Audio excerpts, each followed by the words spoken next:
नमस्कार दोस्तों। रामनवमी की आप सबको हार्दिक शुभकामनाएं। तो आज हम कथा लेकर आए हैं रामनवमी की। तो कथा शुरू करते हैं।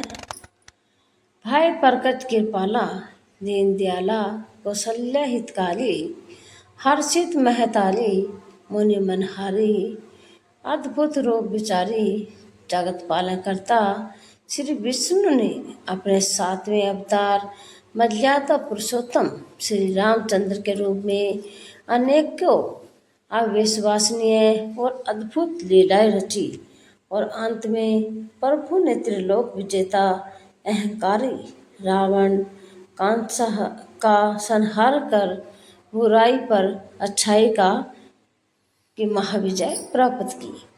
श्री राम की के जन्म दिवस को ही रामनवमी के रूप में बेहद उत्साह के साथ मनाया जाता है।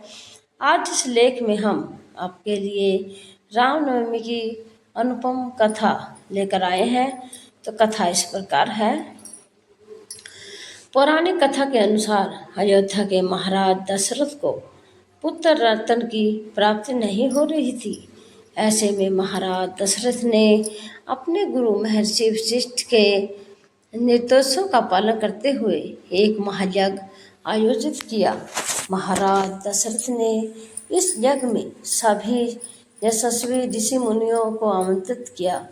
जिस दिन यज्ञ का शुभारंभ होना था उस दिन गुरु वशिष्ठ के साथ महाराज दशरथ के मित्र अंग प्रदेश के अधिपति ऋषंग ऋषि और अन्य आगंतुक की भी यज्ञ मंडल पर आए। यज्ञ के समापन के बाद महाराज दशरथ ने सभी ऋषि और पंडितों को दक्षिणा स्वरूप धन धान्य का दान कर विदा किया। यज्ञ से प्राप्त प्रसाद लेकर राजा दशरथ पुनः अपने महल में लौट आए और प्रसाद अपनी तीनों रानियों के बीच वितरित किया। तत्पश्चात यज्ञ के पुण्य फल से तीनों रानियों ने गर्भ धारण किया। सबसे पहले माता कौशल्या ने एक पुत्र को जन्म दिया। रानी कौशल्या के द्वारा जन्मे उस बालक के चेहरे पर करोड़ों सूरज के समान आभा थी और उस बालक व्यक्तिगत अत्यंत ही आकर्षक था। अनुपम छवि वाले इस बालक को जो कोई भी देखता मंत्रमुग्ध हो जाता। चैत्र माह के शुक्ल पक्ष की नवमी तिथि को जन्मा यह बालक और कोई नहीं बल्कि इस सृष्टि के महानायक श्री विष्णु के सप्तम अवतार भगवान राम का ही बाल रूप था। माता कौशल्या के बाद अन्य दो रानियों अर्थात माता कैकेयी और माता सुमित्रा ने भी शुभ नक्षत्रों में पुत्रों को जन्म दिया। माता कैकेयी के एक पुत्र अर्थात भरत हुए और माता सुमित्रा के दो पुत्र लक्ष्मण और शत्रुघ्न हुए। अयोध्या के नन्हे राजकुमारों के जन्म का समाचार पाते ही पूरी अयोध्या नगरी में खुशियों और उत्साह की लहर दौड़ गई। गीत संगीत जैसे समारोह से राजा दशरथ के चारों पुत्रों का स्वागत करते हुए उनका जन्म दिवस मनाया गया। वहीं देवताओं ने भी इस उत्सव को भाग लेते हुए इन नन्हे राजकुमारों को नमन किया और आकाश से अनगिनत पुष्पों की वर्षा कर उनका स्वागत करते हुए अपनी प्रसन्नता जताई। शीघ्र ही चारों पुत्रों का नामकरण संस्कार महर्षि वशिष्ठ के द्वारा किया गया था। उनके नाम रामचंद्र, भरत, लक्ष्मण और शत्रुघ्न रखे गए। अत्यंत विलक्षण प्रतिभा के धनी श्री राम अल्प काल में ही अयोध्या वासियों के लिए प्रिय हो गए।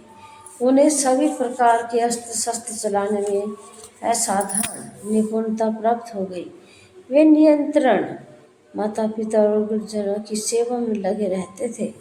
श्री विष्णु के 7वें अवतार के रूप में जन्मे श्री राम ने अपने जीवन काल में अनेकों महान और धर्मपरायण कार्य किए।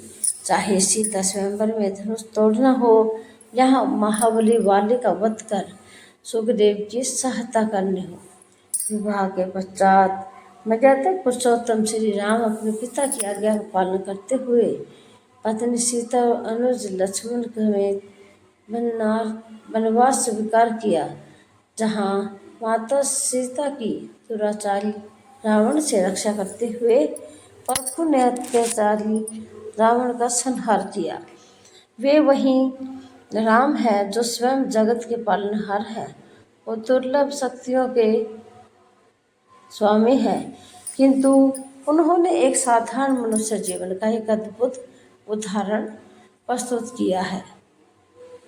युग युग के बाद आज भी श्री रामचंद्र के आदर्श व्यक्तित्व, धैर्य, निष्ठता, त्याग एवं पराक्रम को श्रद्धा और सम्मान देते हुए रामनवमी के दिन उनका जन्मोत्सव मनाया जाता है।